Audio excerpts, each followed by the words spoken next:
Seja bem-vindo, viu, Luciano? Muito obrigado, Emma, e agradeço pelo convite. É uma alegria poder participar desse bate-papo, né? E um abraço aí para todo mundo que está assistindo, que está participando também. É uma alegria muito grande, viu? Que bom, que bom. E nós queremos começar assim, conhecendo, Luciano, você é de onde? Como você pode contar um pouquinho para nós como foi a sua conversão, seu encontro com o Senhor, para que a gente possa saber de onde, qual é a origem do Luciano, pode ser? Pode sim, com certeza, Emma. Então, Emma, eu sou natural de uma cidade pequena no interior de São Paulo, chamada Leme. E então eu sempre vivi em Leme, né? Nasci, meus pais sempre viveram nessa cidade. Ainda hoje a minha mãe é viva, vive em Leme, as minhas irmãs também. E tenho lá muitos irmãos também da igreja. Não sei se tem algum deles aí participando, assistindo, mas parece que eu estou vendo alguns ali já aparecendo, viu? Então, Que se tiver bom, alguém de Leme aí, um grande abraço, viu? que joia. Então, eu tenho 51 anos, né? Eu nasci num lar católico e, de fato, eu era um católico, como a gente diz, praticante, né? Realmente Sim, frequentei a igreja católica e participei de catecismo, crisma, cheguei até de participar de acampamentos com jovens católicos. Eu era realmente muito envolvido, uma época até eu achava que queria ser padre, né? Talvez por isso aqui em Moçambique, quando eu saio nas ruas ali perto da igreja, eu ando muito ali perto. Tem alguns que me vêm assim, com essa barbinha branca agora, sou padre, sou padre. Parece que eu fiquei com cara de padre, né? tá certo, é o serviço, né, Mas, também. mas é curioso, Emma, porque eu tenho muita memória desse período, mas nessa época, né, embora eu fosse muito religioso, eu não consigo me lembrar, por exemplo, de conhecer a Bíblia, né? Eu não me lembro de conhecer informações da Bíblia, versículos bíblicos. Eu era assim muito analfabeto em termos de conhecimento da Bíblia. Uhum. E lá pelos meus 18 anos, eu fui convidado por um jovem da Igreja Presbiteriana de Leme, né? Leme hoje tem acho que 5 ou 6 igrejas organizadas, mas na época era um jovem da Igreja Central de Leme, e ele me convidou para participar de um desses retiros de jovens, né, acampamentos de jovens. De Sim. fato, eu participei, e depois disso, o que mais me impressionou justamente foi o fato de como eles conheciam a Bíblia, muito jovens, né? E haviam alguns jovens muito maduros naquela igreja, que hoje são já pessoas, claro, né, crescidas, e que eu tenho ainda muita amizade, mas que Deus usou muito na minha vida, e ainda hoje, ainda usa até hoje. Até quando eu estava preparando aqui o nosso bate-papo, eu dou aula aqui na escola bíblica, uma aula de métodos de estudo bíblico. Eu encontrei aqui nos meus papéis, eu guardo tudo, né? Um estudozinho que eu tenho da época da Oh, mocidade, de um dos mesmo? jovens lá da mocidade da igreja de Leme, que usou esse estudozinho aqui para me ensinar como dar um estudo bíblico, né? Que Então, e até lindo! hoje eu tenho isso guardado, é uma coisa incrível. Então, foi isso que me impressionou, e é claro, né, eu tive realmente um contato com a palavra de Deus, e foi ali na minha juventude, pelos 18, 19 anos, que eu tive um encontro com Cristo mesmo. Eu já tinha desejo da palavra de Deus, desejo de conhecer mais a Deus, mas foi ali na Igreja Presbiteriana Central de Leme, através de jovens, através dos professores da escola dominical, que Deus usou mesmo para abrir, né, o meu coração, né, meus olhos, né, para compreender a Bíblia que estava sempre comigo. Eu tinha a Bíblia, mas eu não conhecia nada da Bíblia. Então foi assim que eu vim conhecer a Cristo, né, e me tornar membro da Igreja Presbiteriana também. Então eu penso que o trabalho da juventude é muito importante, sabe? Muito do que é semeado nessa época vai gerar fruto lá na frente, a gente nem imagina, né? Que importante, Então, né? Às vezes é um convite que foi feito, a pessoa que te convidou talvez também não sabia, né? Tudo que o plano de Deus para tua vida. Então é bom incentivar as igrejas a continuar investindo nesses projetos, né? De acampamentos, retiros, programações para os jovens.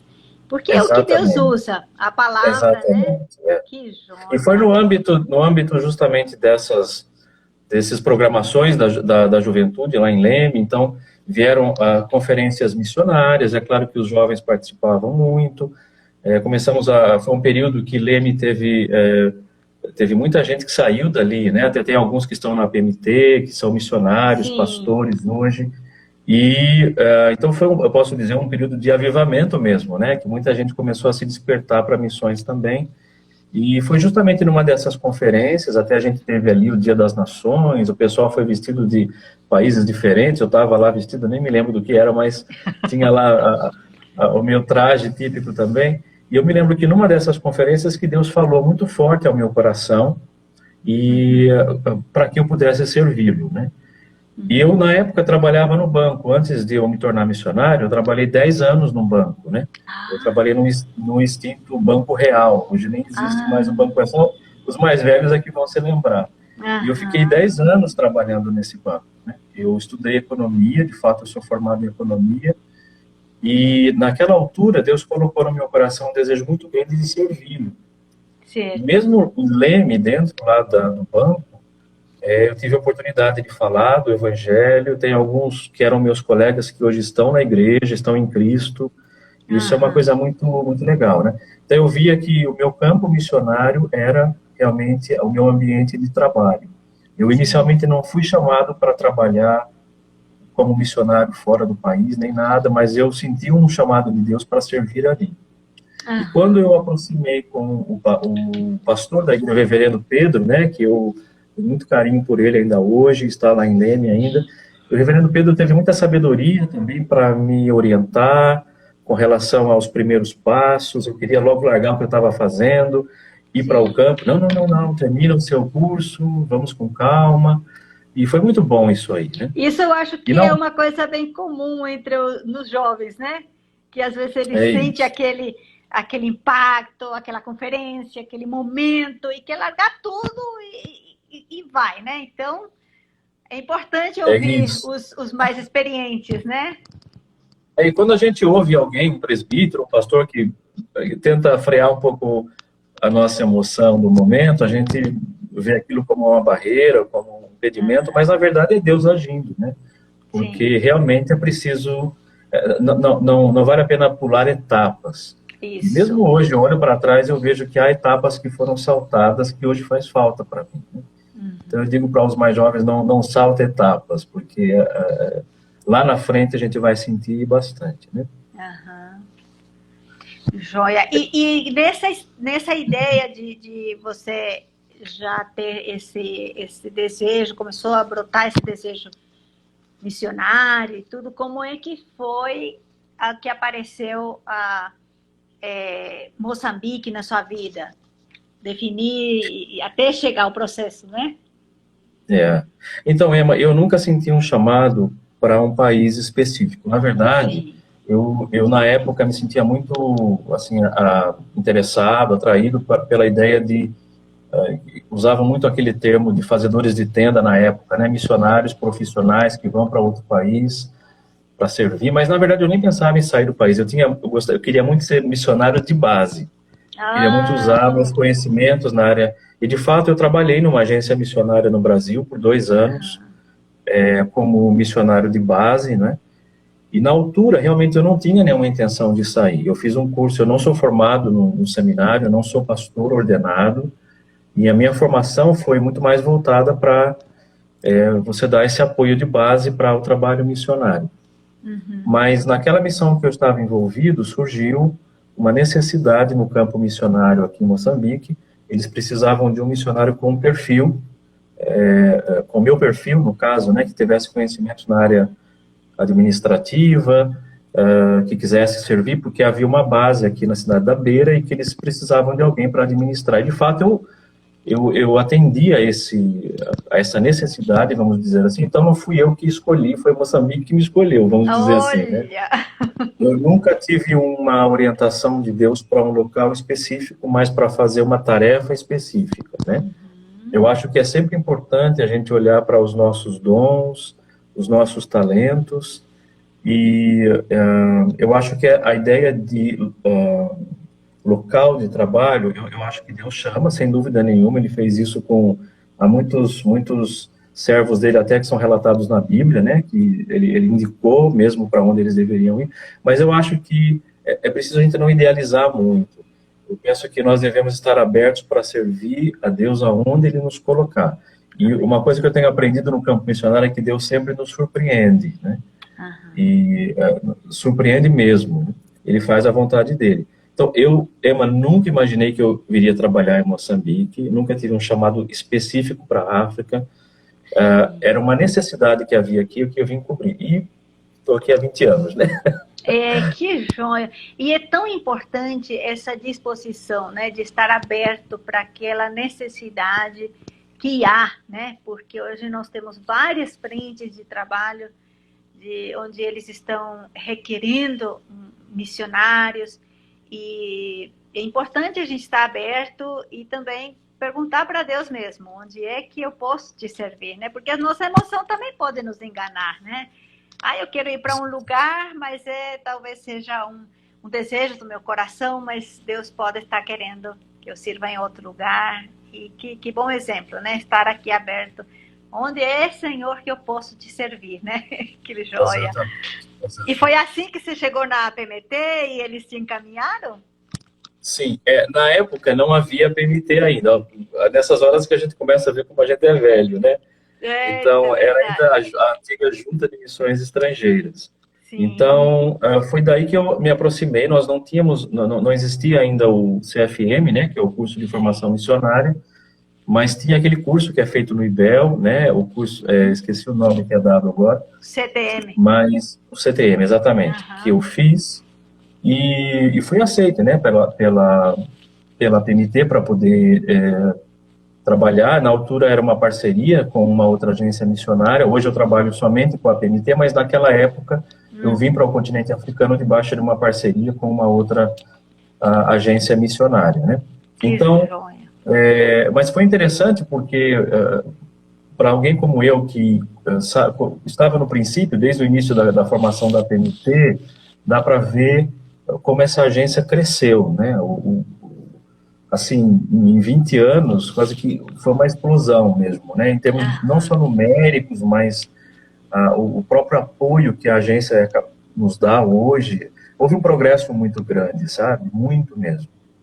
Sim, e ainda, mesmo assim, não temos ainda condições de suprir todas as necessidades. Há muitas necessidades e, com certeza, Moçambique também é uma das necessidades, um dos campos que com certeza também requer de mais missionários. Nós vamos falar um pouquinho mais para frente, mas gostaria de falar um pouquinho agora da sua cidade. Como é que foi o impacto quando você chegou em Moçambique? Aquilo que você esperava? Você teve um choque cultural? Você gosta de algumas coisas? Fala um pouquinho do país, da cidade onde você está. Olha, mesmo, acho que foi ontem, hoje, você estava conversando com uma colega, missionária, estava falando um pouquinho sobre essa experiência minha, né? Tomara que ninguém daquela época esteja me ouvindo aí, não quero ofender ninguém, mas quando eu cheguei aqui em Moçambique, né, lá em 2001, mais ou menos, eu fiquei um ano na África do Sul, depois que eu vim a Moçambique, né? Então, logo no início foi um choque bastante grande, viu, Emma? E quando eu cheguei na cidade da Beira, é claro que hoje, depois de 20 anos, houve muito progresso aqui também. A cidade de Maputo, da Beira, desenvolveram muito, mas na época havia muito mais carência e tudo mais, né?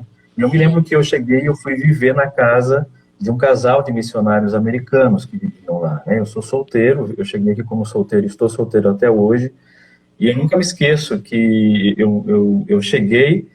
E os missionários americanos são muito sistemáticos, não é? E eles tinham hora para dormir. E eu cheguei de carona, né, com outros missionários. E quando nós chegamos já era um pouco tarde da noite, acho que eram umas 9 horas da noite. E quando fomos lá, eles não abriram a porta, né? Porque disseram que não abrem a porta depois de um certo horário. Então eu tive que ir numa pousada para passar a noite, para no outro dia ir para a família com quem eu ia viver. Então, você chega num país diferente, o choque cultural com o próprio país e também com os colegas, porque são culturas diferentes com as quais eu estava trabalhando e que tem um sistema diferente que para nós brasileiros é Era uma loucura. A primeira semana, Emma, que eu estive aqui, eu chorei a semana toda. Mesmo? Eu olhava pela janela e eu dizia, o que que eu estou a fazer aqui? Oh. Foi um engano, foi um equívoco. Como é que eu vou dizer para as pessoas, para o meu pastor, para as pessoas da minha igreja, da minha família, que foi um equívoco tudo isso? Aí eu conversei com aquele missionário que me recebeu, com essa família, né? Esse senhor americano, ele falou, olha, vamos esperar mais uma semana. Se em uma semana você tiver assim ainda, a gente vai ver para você voltar, então. Passou uma semana, passaram 2 semanas, 3 semanas. Olha, de semana em semana. E Deus foi acalentando o coração, mas o primeiro impacto foi muito chocante para mim, né? Não apenas na verdade, o choque cultural maior para mim no início foi com a cultura dos colegas missionários, como eu estava numa equipe multicultural, internacional, tal, então foi um choque muito grande. Tinha alemães, americanos e tal, e brasileiro é sempre muito sensível, mas enfim, mas Deus operou durante esse período e eu aprendi que a gente tem que perseverar, viu, Emma? Não pode desistir, não pode se deixar enganar pelas emoções do momento. Verdade. Então, eu acho que essa resiliência, essa resistência no campo a gente alcança mesmo resistindo a essas coisas, né? Não nos deixarmos vencer por aquele desânimo momentâneo, aquela tristeza momentânea, porque passa. Passa. Que bom, né? Aqui o pessoal está falando, que bom ver a sua sensibilidade, né? Quebrou o mito de que homens não choram, né? Missionário chora. Olha, ainda hoje eu choro, viu?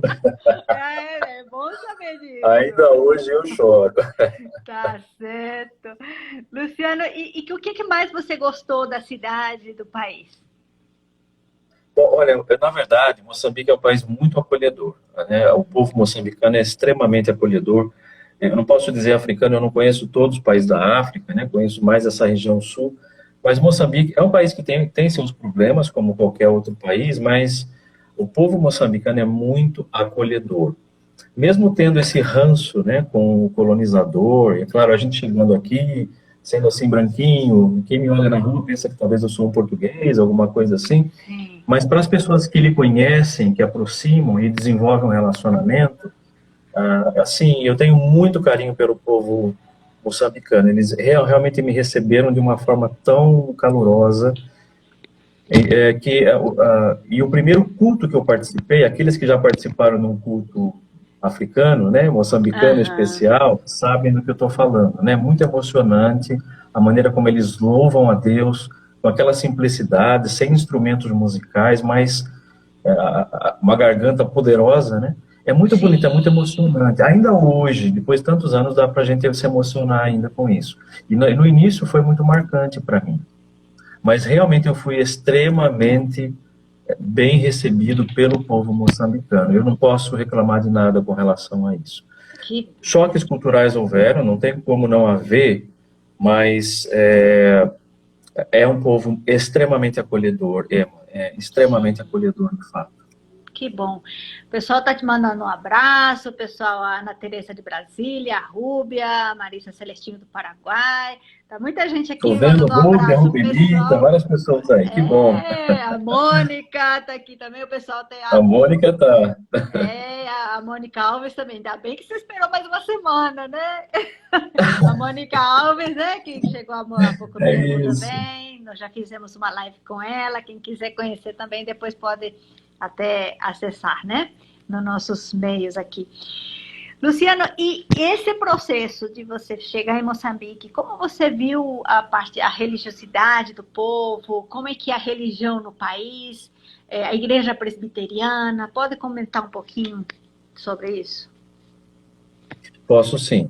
Bom, Moçambique ele é um país que tem cerca de 30 milhões de habitantes, não é um país assim tão populoso, né?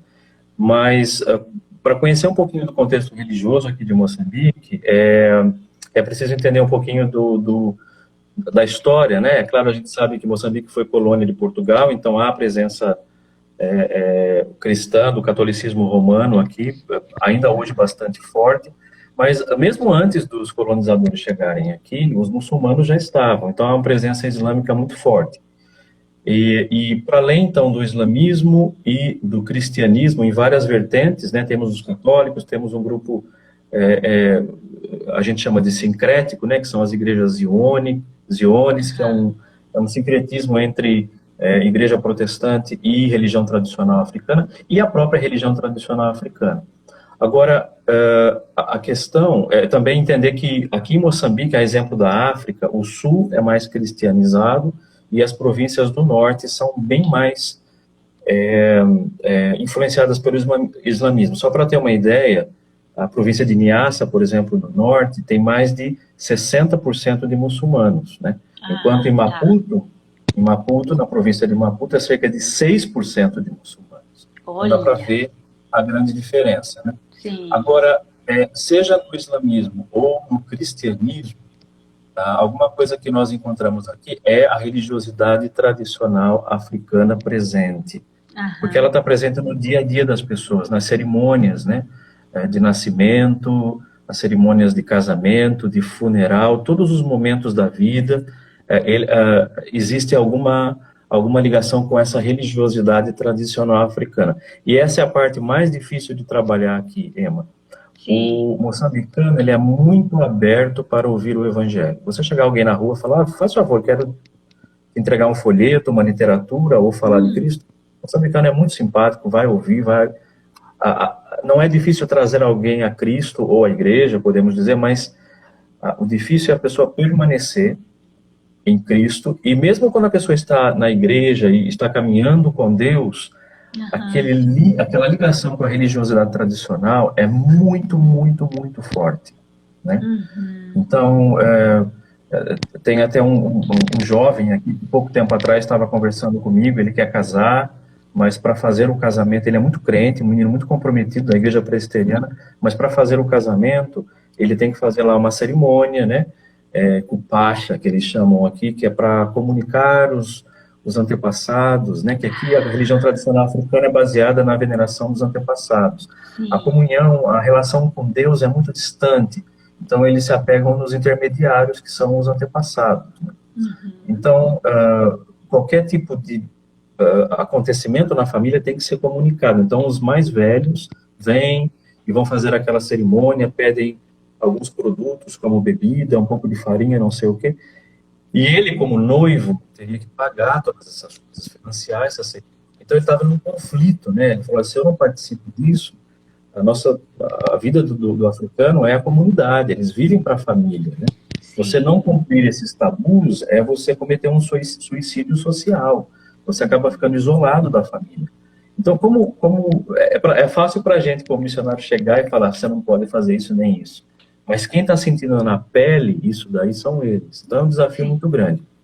Agora, falando especificamente da igreja presbiteriana, né, que você perguntou também, então, o presbiterianismo existe aqui já há um bom tempo, há mais de 100 anos, na verdade.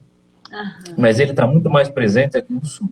Ele foi plantado aqui por missionários que vieram da África do Sul, missionários negros, africanos mesmo, mas depois houve uma participação muito importante da missão suíça, né, uma igreja de língua francesa da Suíça, de linha reformada, que veio para cá e fez um trabalho muito bonito, e treinou muitos jovens. Inclusive nós tivemos muitos personagens importantes da vida, da sociedade, da política moçambicana, como Eduardo Mondlane, que foi o grande arquiteto da independência do país, foi praticamente criado, né, no seio da missão suíça, foi treinado pelos suíços, foi mandado para estudar fora pelos suíços. E a igreja, ela teve a sua independência bem mais para frente. Antes ela era chamada Missão Suíça, e a partir da década de 60 ficou chamando, então, Igreja Presbiteriana, com a independência da igreja da Missão Suíça, né? É claro que depois, a partir do ano de 1975, o país ficou independente, entrou numa guerra civil, que durou cerca de 20 anos, e essa guerra destruiu muita coisa nesse país, né? E até mesmo as igrejas que tinham conquistado a sua independência recentemente tiveram, assim, um retrocesso tremendo, né? Mesmo no seu trabalho e tudo mais, por causa desse período prolongado. Então, a igreja presbiteriana hoje era muito mais concentrada aqui na região sul do país, entre os povos de língua xangana, ronga, e até ela é conhecida como uma igreja dos marrongas, dos maxanganas, né? Mas, então o desafio é justamente fazer com que essa igreja se desenvolva nas regiões centro e norte, que são muito mais necessitadas, onde a presença islâmica é muito maior, mas nós queremos fazer isso, é claro, né, junto com eles, não sozinhos, mas preparar a igreja presbiteriana para fazer isso. A igreja presbiteriana aqui, em termos de números, é muito difícil eu precisar para você, porque as estatísticas aqui são muito limitadas. Mas nós temos cerca de 70 igrejas locais, e claro que cada igreja local tem muitas congregações. Nós temos igrejas locais em algumas regiões que tem até 40 congregações, só para você ter uma ideia. Então é relativamente grande, mas tem poucos obreiros, né? Então esse é um tema que a gente vai falar depois também. Sim, mas a presença presbiteriana está aqui, é antiga, é uma presença marcante. Sim. O governo, a sociedade respeita muito a igreja presbiteriana para o seu papel na história do país, mas é uma igreja hoje que precisa de uma revitalização. Isso é importante. Nós vamos falar daqui a pouco um pouquinho mais sobre os seus projetos e tudo. Mas agora eu queria assim, falar de um aspecto assim, muito importante, principalmente para a igreja brasileira, porque nós fizemos uma campanha em 2009, eu creio que muitos dos que estão nos assistindo lembram dessa campanha, que teve o ciclone Idai, que atingiu Moçambique, e foi assim, avassalador, assim, foi uma experiência terrível. A Igreja Presbiteriana do Brasil se mobilizou, pessoas se juntaram para levantar recursos, e eu gostaria de falar um pouquinho, que contasse um pouquinho como é que foi naquele momento. Você estava lá, na sua região não foi atingida, mas você estava lá em nome da foi o braço da igreja, né? E aí depois também com as ofertas arrecadadas, o que pode ser feito também em Moçambique? É isso mesmo. Então foi em 2019, Emma, que foi em março de 2019, né? Foi. Bom, vale lembrar que o canal de Moçambique aqui é uma região suscetível a ciclones, então todo ano costuma ter ciclones, né? Então isso é algo comum aqui. O que ocorreu naquela ocasião é que foi um ciclone bastante forte que passou né, o seu núcleo justamente sobre uma cidade populosa que foi Beira, que sofreu bastante. Sim. E quase 1000 pessoas morreram, né, em toda a área atingida pelo ciclone. Muita gente perdeu as suas casas. A Moçambique é um país que no litoral é muito plano. Então, toda a água que vem do continente deságua aqui, os rios enchem com facilidade. A Beira é uma cidade costeira, mas que em alguns lugares, alguns bairros são até abaixo do nível do mar. Então, quando vem um ciclone, você imagina o nível da destruição. E realmente o país sofreu muito, aquela região sofreu bastante com o ciclone Idai, e logo depois veio outro ciclone também, que afetou um pouquinho aquela região, mas todo ano temos isso aqui, né? Sim. Agora, naquela ocasião, de fato, a Igreja Presbiteriana do Brasil teve um gesto muito generoso, né? Abriram um fundo para recolher ofertas para mandarem para cá, de fato. É sempre um desafio, viu, Emma, gerir essa questão de dinheiro, de fundos em países como Moçambique, países que têm muita carência, muita necessidade, e é tão difícil de você controlar essa coisa, mesmo nas igrejas. É sempre um estresse muito grande para você ter certeza de que os fundos estão sendo aplicados corretamente. Tem que ser economista. Tem que ser economista para poder... O problema... o problema nem é tanto assim administrativo, é mais ético até, né? Certo, então é um desafio muito grande para nós que estamos aqui, queremos trabalhar junto com os moçambicanos e tal. Então foi um desafio grande, eu quero dizer para você isso, mas o dinheiro foi aplicado. Então a Igreja da Beira recebeu algumas ofertas, algumas famílias na cidade da Beira, eu acho que eu mandei algumas fotos, depois você vai deixar também. Vamos postar verem, depois, né? no Instagram, com os pedidos de oração, algumas fotos que você mandou para nós. Exato. Então, algumas famílias na cidade da Beira que tiveram a casa totalmente destruída, foi reconstruída, né? Construções simples, é claro, dentro daquilo que era possível, mas foram reconstruídas. E na província da Zambésia também, uma casa pastoral que sofreu bastante com a Tempestade também foi reformada, e algumas igrejas lá na província da Zambésia, que também tinham sido parcialmente ou totalmente destruídas, foram ajudadas. A cidade de Chimoio também, por onde o ciclone passou, a igreja presbiteriana também recebeu alguns fundos para poder fazer alguns reparos que eles também tiveram. Então, o dinheiro foi assim distribuído, né, entre Sofala, Manica, Zambésia, que são as províncias que foram atacadas, foram afetadas. Afetadas. Uhum.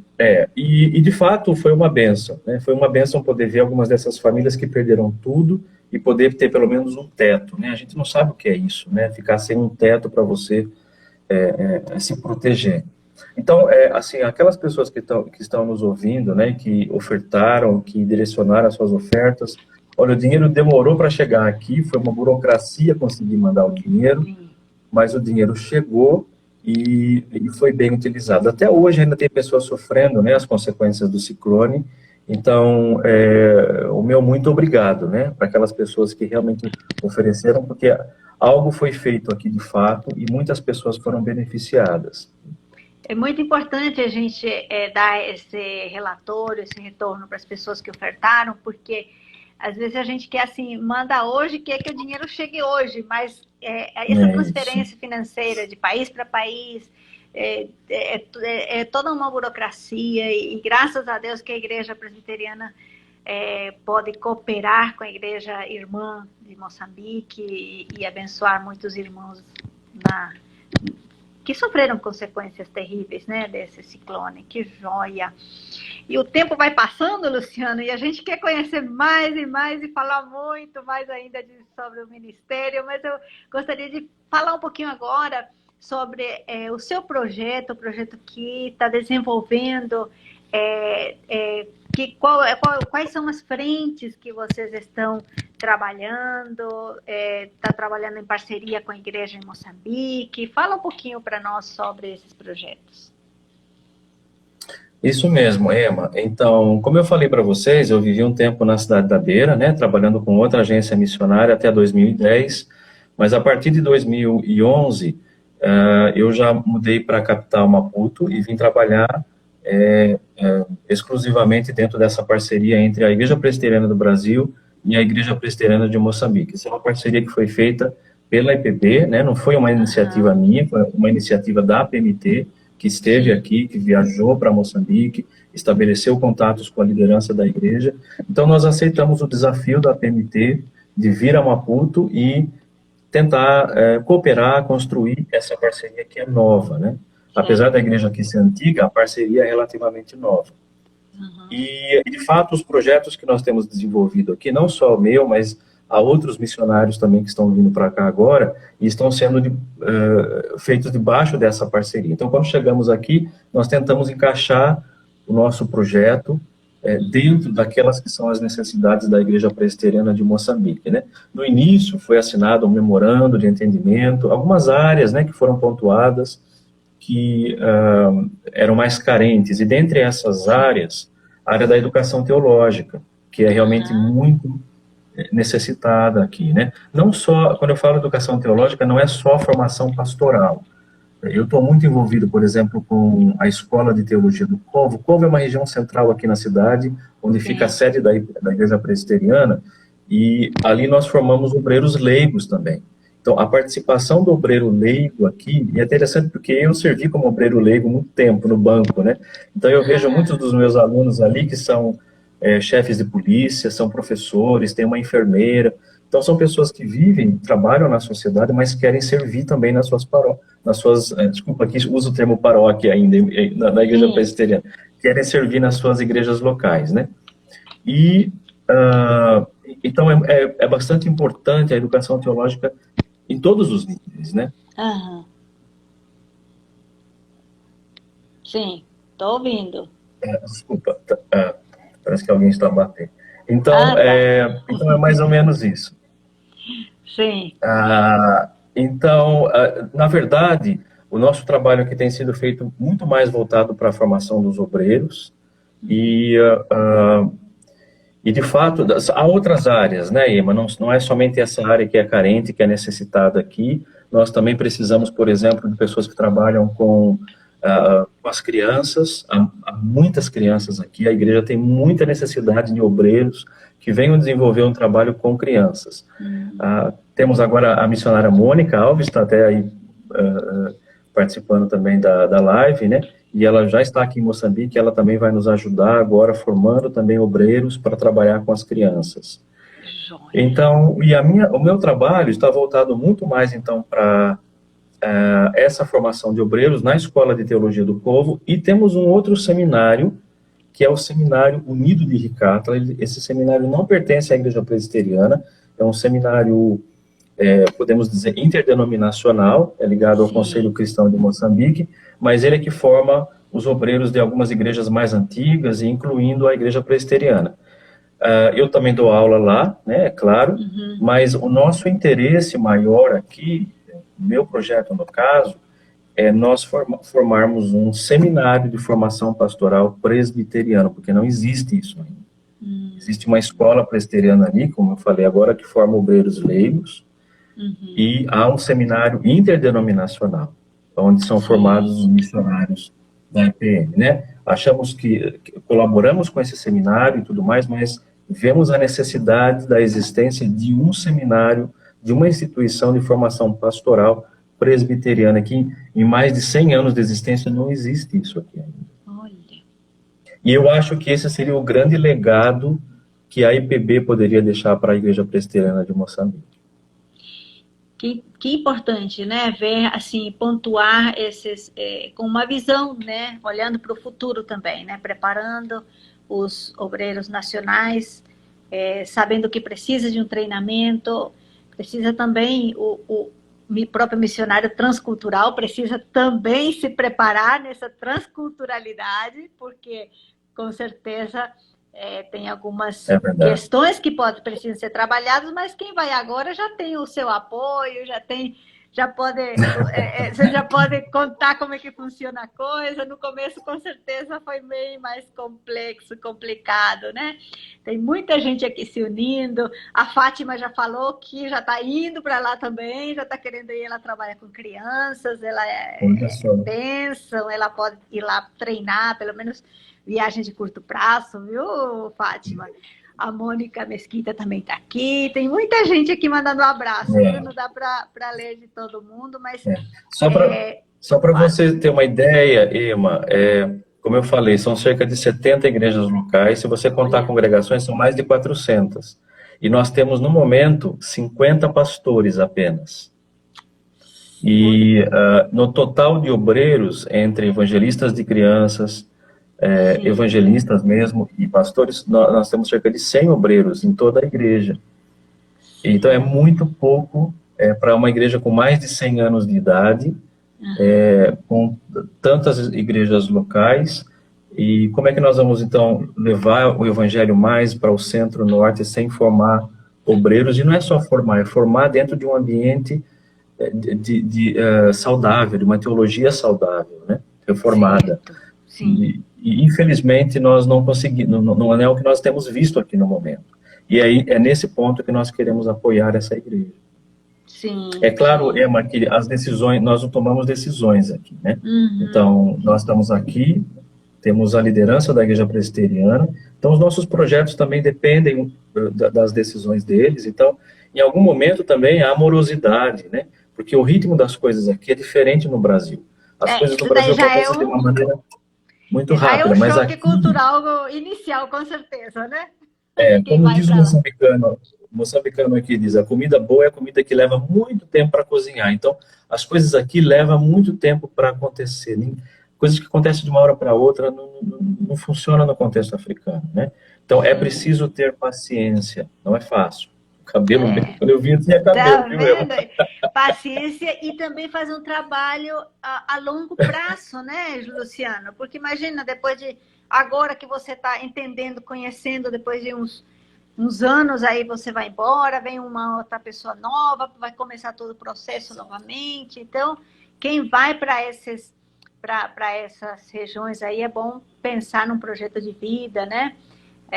Como o pastor Agripino sempre fala, missões é um caminho sem volta, né?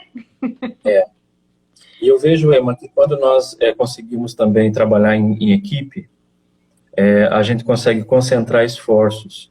Quando a gente fica fragmentado, né? Então, é tão importante que a equipe que está num país ter um foco, né? A gente deixar um pouco de lado aquela ideia, eu vou lá para fazer o meu projeto, né? O projeto Filho vira o meu pequeno deusinho, né? E a minha coisa, o meu reino. Olha, é preciso pôr de lado isso, né? Eu tenho consciência, Emma, de que talvez esse sonho de ver um seminário aqui, talvez não sou eu que vou inaugurar esse seminário, outro colega que estiver aqui, porque eu tenho limitações também. Eu nem sou um pastor ordenado, então é preciso que venham pastores para cá, pessoas mais bem preparadas para dar esse passo. Então, essa ideia, esse sonho, ele extrapola os limites do meu projeto, né? Então é preciso que outros colegas venham. Nós temos, por exemplo, agora a família Machado, né, o Henrique, a Gisele, que são pessoas muito bem treinadas, muito bem preparadas, que estão vindo para cá. Eles estão no Brasil porque nasceu o bebê deles, mas estão vindo para cá. Então vai ser também um grande incentivo, eles também vão estar nos apoiando ali no trabalho da educação teológica. A Mônica vai estar nos ajudando. E outras pessoas podem vir, mas ter esse foco, né, de trabalhar como equipe, ainda que a gente não vá conseguir fazer exatamente aquilo que a gente idealizou, mas no campo missionário é preciso, sabe, Emma, só quando o missionário vem para cá, eu sempre até falei para a Mônica, olha, esse primeiro termo seu é só para você conhecer mesmo, só no seu segundo termo, quando você vier para cá, que você vai ter uma noção mesmo clara do que é realmente isso aqui, como é que você vai poder dar a sua participação, né? Então, é um trabalho de longo prazo. Mas é preciso perseverarmos. É preciso que a igreja brasileira também tenha paciência. Sim. Que não fique apressando tanto o missionário por resultados. Sim. Porque o ritmo das coisas no campo é diferente. Sim. Que às vezes vai dentro daquele projeto, o primeiro semestre, segundo semestre, você chega aí e não depende de você algumas decisões, e você tem que entrar no ritmo, né, da igreja, no ritmo da necessidade dos próprios líderes, né? Sentar no banquinho e aprender, porque também, às vezes, um missionário chega, eu já vi missionários, às vezes, que chegam no novo campo e quer dar aula para todos os missionários que estão lá muito antes que ele, e aí começa também a gerar algum certo desconforto, e é importante entender, né? Esse trabalho é muito necessário. É isso mesmo. Ouvir os colegas, né? Os próprios brasileiros que estão lá, colegas de outra nacionalidade, e também os obreiros no campus nacionais, que é o objetivo final, né? De deixar uma igreja autóctona, né? Ouvir mais eles, porque uma hora, cedo ou tarde, quem não é do país, ele vai retornar para o seu país, né? Então, investir no nacional é bênção demais. Que alegria. E nesses tempos dessa era digital, né? Das redes sociais que a gente está vivendo, ter muita sabedoria, o que você vai postar, o que você vai mostrar. Olha, porque naquela sede de mostrar resultado, você acaba produzindo coisas que não existem até. Isso é um perigo é uma tentação muito grande para um missionário. Então é preciso ser realista, é preciso ter cuidado com as redes sociais, para não passar uma imagem diferente daquela que é a realidade, né? Há muita idealização sendo feita no meio de missões que não condiz com a realidade. Então, é preciso termos cuidado e pedir sabedoria a Deus, realmente. Com certeza. Esse capítulo de redes sociais é um capítulo à parte, né? Que a gente precisa aprender a lidar com as redes sociais, porque às vezes nós, com uma imagem, nós estamos falando muita coisa e às vezes não é bem isso, e pode até ter um efeito negativo, não só para o missionário, mas para a equipe, né? Porque eu lembro meu marido, né, que a gente morando no Paraguai, ele não era conhecido pelo nome, mas o brasileiro. Então, por exemplo, meus meninos, quando tá aqui, também é o Paraguai. Paraguai era sobre o apelido deles, né? Então, representa até um país, né? Então, não é só cuidado pessoal, mas da equipe. Bom demais esses toquezinhos aí. Que tipo de perfil de missionários? Você já estava falando, né, de pastores, com habilidades para trabalhar com crianças. Há vários campos que precisam. Então, se tem algum jovem aí, o preparo, além desse preparo teológico, você acha que seria bom se preparar também em alguma área profissional? Eu penso que sim, que sempre muito importante. É claro que, dependendo do campo onde você vai, é preciso também fazer essa avaliação, que tipo de preparo eu preciso, né? É claro que temos países que são fechados, né, para a entrada de pastores, ninguém vai lá para ensinar teologia, então é preciso você ter, claro, uma profissão, né, um outro conhecimento para isso. Agora, no caso específico aqui de Moçambique, que é o que eu posso falar, viu, Emma? É assim, a grande necessidade é para fortalecer a igreja que já existe aqui, mas que tem raízes pequenas. Então, nesse sentido, entra a questão do discipulado, mesmo discipulado com jovens, o trabalho com crianças, trabalho com mulheres, esse trabalho também de educação teológica, como eu falei, não só pastoral, mas em outras áreas também. Por exemplo, ensino teológico por extensão. Temos muita falta disso aqui. Os pastores que estão nos vendo e você que está assistindo, pode compartilhar depois o link com os pastores, né? Que estão aí também pensando na obra missionária e pode conhecer um pouquinho mais, né, essas necessidades de Moçambique e se preparar para dar um suporte, para também cooperar. Existem projetos assim de curto prazo que a escola tem essa possibilidade de professores convidados, alguma coisa assim? Nós temos recebido, já recebemos vários pastores da IPB que vieram para dar um módulo, por exemplo, embora os nossos cursos aqui não são não são modulares, né, no formato modular, mas nós já recebemos e foi uma experiência muito positiva. Posso falar, por exemplo, do reverendo Fernando Arantes de Campinas, que esteve aqui mais de uma vez e que deu aulas e foi muito bom, foi muito positivo. Tivemos um grupo do Presbitério Centro-Norte Paulistano que já esteve, nos ajudou com biblioteca, formou nossa biblioteca praticamente. Eles vieram com um grupo da juventude, eles eram dirigidos pelo pastor Daniel, se o sobrenome agora vem, mas vieram, trouxeram livros, formaram a biblioteca, até o programa da biblioteca, os livros que temos ali hoje na Escola de Teologia, graças a essa iniciativa. Então, é possível.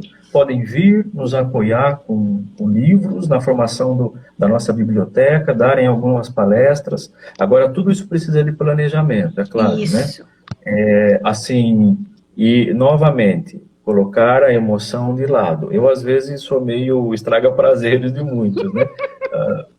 Água fria. Porque há muita emoção, pessoas que querem ir fazer turismo, e aqui nós não temos condições de receber pessoas que vêm para fazer turismo, não temos essa estrutura aqui. É preciso mesmo ter uma visão bem focada, né, saber o que quer e fazermos os planos e os passos de acordo, né? Nós temos um líder aqui da base da África Austral, que é o reverendo Gessé Rios. Certo. E é uma pessoa, assim, fantástica, ele tem dado muita atenção.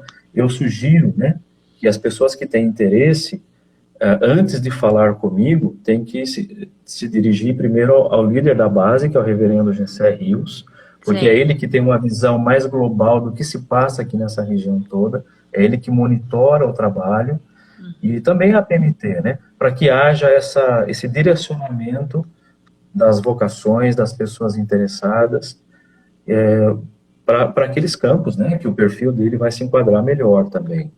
Mas a abertura, viu, Emma, a abertura para iniciarmos uma conversa, mas, novamente, põe a emoção de lado um pouco, vamos... há muita gente emocionada. Se eu falar para você que há épocas que toda semana alguém entra em contato comigo, Emma. E não é mal entrar em contato, não é mal entrar em contato para ter informações, eu sempre dou, mas há muitas pessoas apressadas. Esse ritmo não dá certo por aqui. sim. Então, é mais ou menos esse conselho que eu dou aí. É Mas bom há entender. necessidade, mas há Sim. necessidade daquelas pessoas que querem realmente uma coisa séria, né? Aham. Me veio agora na mente também, Moniquinha, que está aí já, Mônica Alves, né? Levou uns 3 anos para ela fazer todo o processo até chegar, né? Então, realmente, às vezes não é assim, eu quero ir, já chega lá, e aí do mesmo jeito que chega, às vezes com as situações mudam de ideia e entra em crise, né? Por isso que é muito importante também o tempo de preparo e o tempo de espera também.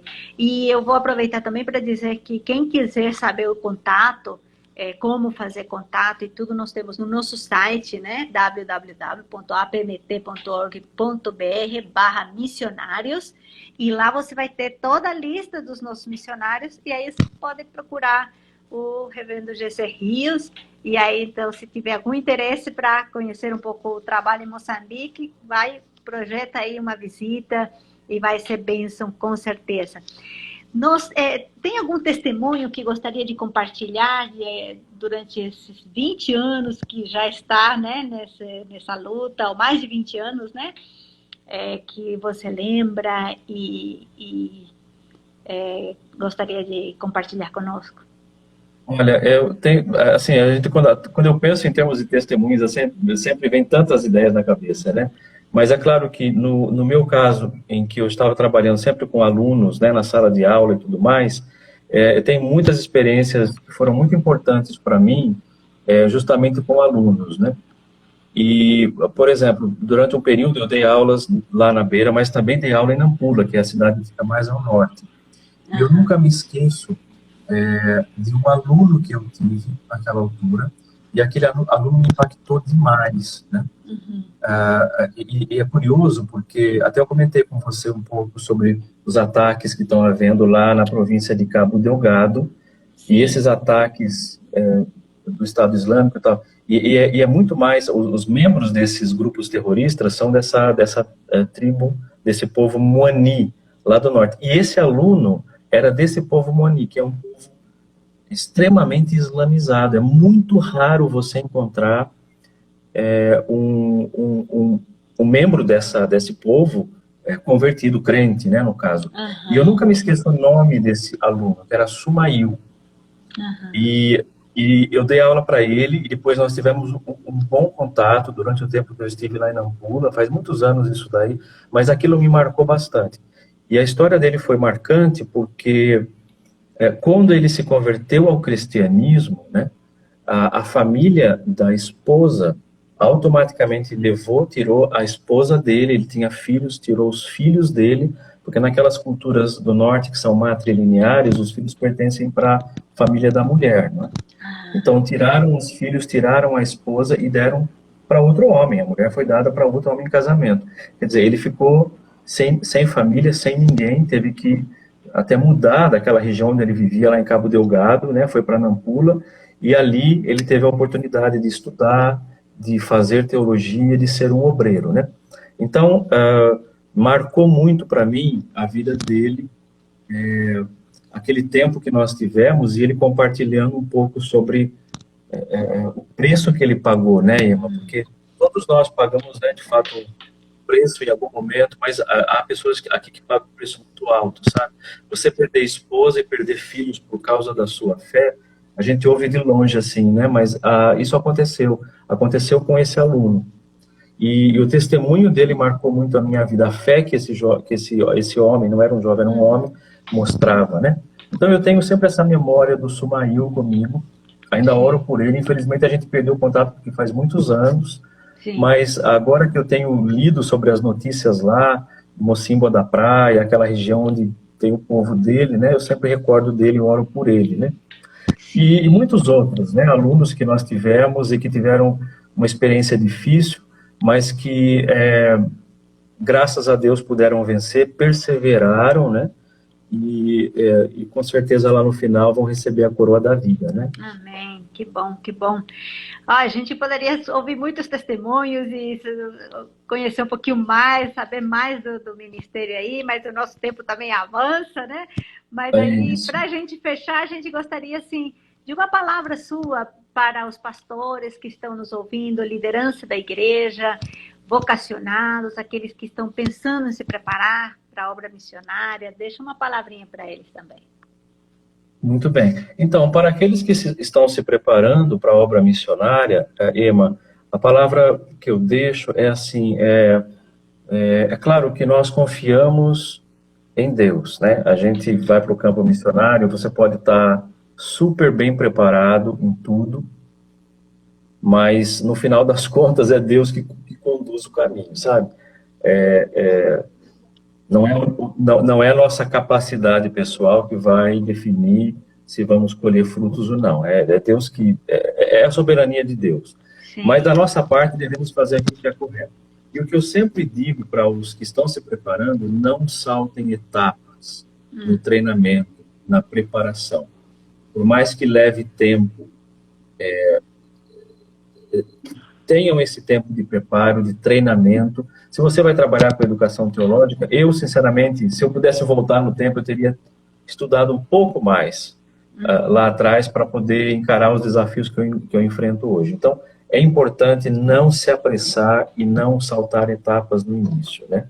Certo. E para os pastores, eu queria dizer o seguinte, eu sei que há muitos pastores nos ouvindo, né? E o cuidado pastoral do missionário é tão importante, Ema. E eu, depois de 20 anos, eu perdi um pouco a conexão com... Tem muita gente que no início estava comigo, né, naquela caminhada e tudo, que alguns até já estão na glória com o Senhor, né? Nem estão mais aqui. Então, o distanciamento com aquele cuidado pastoral é difícil, é bastante difícil. Você acaba ficando assim mesmo seco, né, aqui no campo. Recentemente, até um dos pastores de Leme tem ligado para mim, tem entrado em contato comigo para fazer aconselhamento mesmo, para me ouvir e tudo mais. Tem feito uma diferença tão grande na minha vida isso, Ema. Não só a conversa, mas o simples gesto, né, de um pastor de uma das igrejas ligar e perguntar como você está, faz uma diferença tão grande. Então, pastores, tenham esse tempo do cuidado pastoral para com os missionários, dê uma ligada, dê essa atenção, não é só o sustento financeiro, é a questão do apoio e do apoio pastoral mesmo, do acompanhamento pastoral do missionário. Né? Eu sinto bastante falta disso. Eu quero pontuar ainda isso, porque com o tempo, né, o campo missionário precisa de missionários de longo tempo, né, que morram no campo, se for possível, né? Mas com esse tempo também joga contra o missionário, porque o missionário se distancia das igrejas e às vezes os pastores, as igrejas mudam de pastores e não tem aquele apoio. Então é importantíssimo isso que você está levantando aqui, porque isso que vai nutrir, né, esse cuidado emocional, pastoral do missionário, porque às vezes é muita cobrança o tempo todo. O missionário vem para o Brasil e tem que visitar várias igrejas parceiras, não tem como se relacionar com famílias, às vezes é uma visita, é um café, um almoço. Então é importante, eu quero realmente também destacar isso que o Luciano está falando, porque é uma necessidade que nós temos visto em vários missionários que já têm muito tempo no campo, e eles também sentem essa falta. Então, pastores, irmãs da SAF, né? O pessoal aí que está aí abençoando também a obra missionária, não esqueçam de pastorear o coração dos nossos missionários também.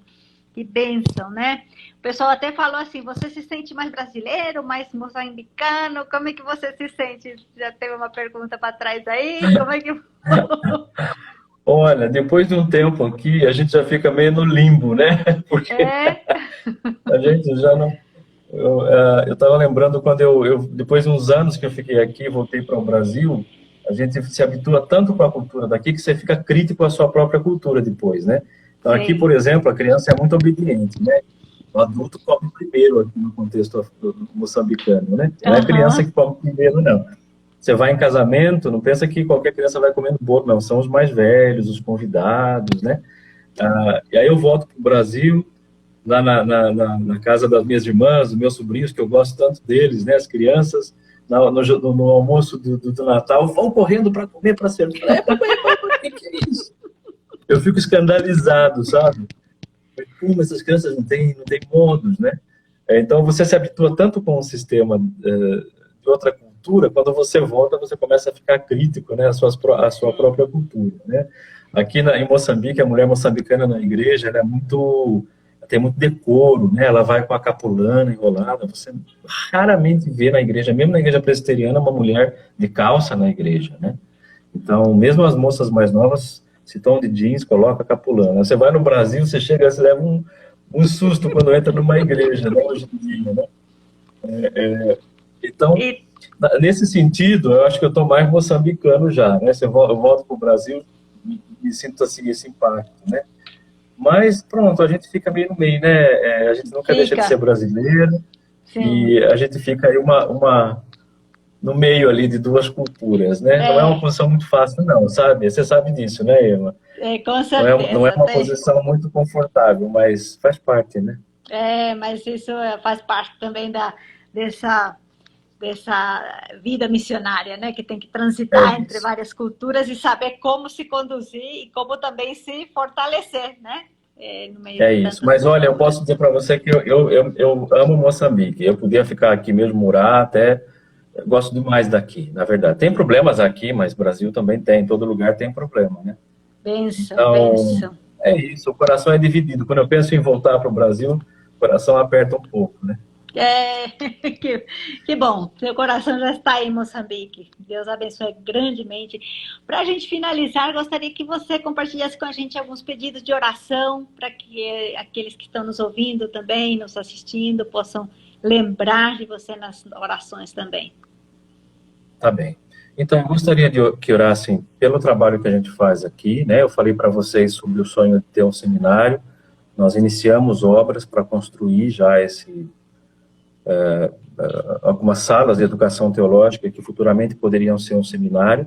Temos encontrado muitas barreiras ali, logísticas e tal, que nem dá para explicar aqui, porque são coisas muito complexas, mas é preciso a mão de Deus mesmo agindo para que aquilo ali caminhe. Então, peço que orem por isso.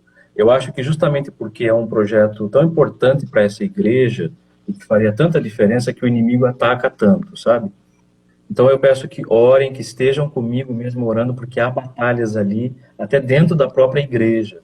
Nós vemos que é o inimigo mesmo tentando usar as pessoas para que aquilo não aconteça. Então orem nesse sentido. Peço que orem pela minha saúde também. No final desse ano eu devo ir para o Brasil, em dezembro, né, para também esse tempo de assinar o projeto, né, o novo projeto com a PMT e tudo mais, exames médicos, né, e descansar um pouco também. E as orações para que esse seja um bom tempo no Brasil. E peço que vocês estejam orando também aqui pela nossa equipe, que está crescendo aqui no campo missionário. Então, pela Mônica, pela família Machado, que está chegando. Nós temos também uma missionária que vem para conhecer o campo, agora em novembro, né, e ela está um pouco angustiada, a Eliane, né, Machado também, e ela está um pouco angustiada porque o visto dela ainda não saiu. Aqui há muita morosidade com os documentos e ela tem passagem comprada já. Então, orem com relação a isso. Então, tudo isso também são coisas que estão na minha cabeça, porque acabam sendo também um pouco minha responsabilidade, né, de receber esse pessoal e receber bem. Então, para que Deus me dê graça também, me ajude nesse processo todo. Eu acho que basicamente é isso, né? Muito bom te ouvir, compartilhar um pouquinho, saber um pouquinho como Deus está te usando nesse campo. A Ana Maria está aqui, se uniu agora. Ela fala que sempre também você está assistindo a reunião da SAF. Ela esteve aqui em Moçambique, sabe que ela esteve aqui em Moçambique com a SAF anos atrás. Até hoje as pessoas aqui lembram dela. A SAF é uma grande bênção. E quando esteve aqui, marcou mesmo a vida de muitas dessas mulheres aqui. Sou muito grato pela SAF no Brasil, viu? Que bom, muito a Cristina Botelho também está assistindo, e muita gente está assistindo, mandando um abraço para você. E queria dizer para você que está nos ouvindo que esta live também, esse bate-papo, vai ficar salvo aqui no Instagram. Depois nós vamos também compartilhar no YouTube. E você, se você gostou, compartilha aí com o pessoal, com os pastores, com a sua igreja. E assim conheça um pouquinho mais do trabalho que o nosso missionário está realizando. E aqui a Ana Maria mandando um abraço, né? Que o Senhor abençoe, que o Senhor também tem participado das reuniões da madrugada. Deus abençoe, muito obrigada e semana que vem nós vamos conversar e conhecer um pouquinho Ema, mais. eu queria dizer que o seu trabalho é muito importante, o que você está fazendo, viu? É uma bênção muito Amém. grande na vida dos missionários. Parabéns pelo trabalho, que Deus abençoe muito a sua vida, viu?